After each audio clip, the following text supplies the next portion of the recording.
Trajneri Silvinho ka publikuar listën e lojtarëve të grumbulluar për 2 ndeshjet e fundit kualifikuese të Kupës së Botës ndaj Andorrës dhe Anglisë.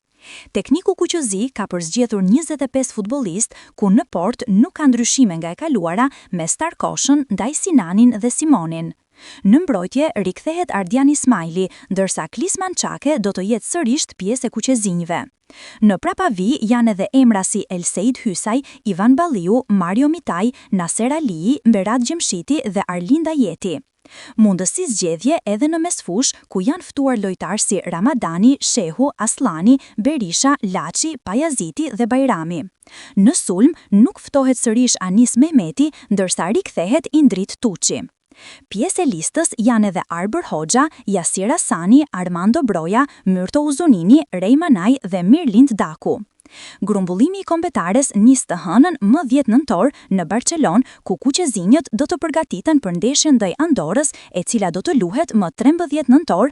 Sfida e fundit e kuqezinjve në këto kualifikuese do të zhvillohet më 16 nëntor në stadiumin Air Albania ndaj Anglisë në orën 18.